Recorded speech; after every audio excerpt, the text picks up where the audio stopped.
দুর্গার গল্প শেষ করতে গিয়ে নিজেই শেষ হয়ে গেল চন্দ্রনাথ মুখার্জি। হ্যাঁ বন্ধুরা, দুর্গা এমন বাড়াবাড়ি শুরু করেছে যে দুর্গার বাড়াবাড়িতে মুখার্জি পরিবারের সবাই রীতিমতো অতিষ্ঠ হয়ে পড়েছে। দুর্গা অফিস থেকে শুরু করে মুখার্জি বাড়ি সবকিছুই নিজের দখলে নিতে চাইছে। আর এই সবটা দেখে উৎসব বৈধী মুখার্জি সহ মুখার্জি বাড়ির প্রত্যেক সদস্যরাই ভাবছে দুর্গা হয়তো সবকিছু নিজের নামে করে নিয়ে তাদের সবাইকে মুখার্জি বাড়ি থেকে বের করে দেবে।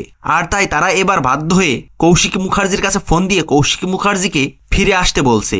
এতদিন পরে তারা কৌশিকী মুখার্জির মর্মটা বুঝছে। তবে যাই হোক, চন্দ্রনাথ মুখার্জি ও উৎসব সাকসেস পার্টিতেই দুর্গাকে শেষ করে দেওয়ার পরিকল্পনা করেছে। তবে চন্দ্রনাথ মুখার্জি যাতে নিজে না ফাঁসে তার জন্য সে অন্য কাউকে ফাঁসিয়ে নিজে বাজিমাত করতে চাইছে। তবে দুর্গাকে মেরে ফেলার ষড়যন্ত্র করে চন্দ্রনাথ মুখার্জি যতই চালাকি করুক না কেন, শেষমেশ চন্দ্রনাথ মুখার্জি নিজেই ফেসে যাবে এবং দুর্গা ভরা পার্টিতে তার গলায় জুতোর মালা পরিয়ে দেবে। হ্যাঁ বন্ধুরা, আর এই সবটাই আপনারা দেখতে পারবেন ধারাবাহিকের পরবর্তী এপিসোডে। ভিডিওটি ভালো লাগলে লাইক, শেয়ার ও সাবস্ক্রাইব করে সাথে থাকুন।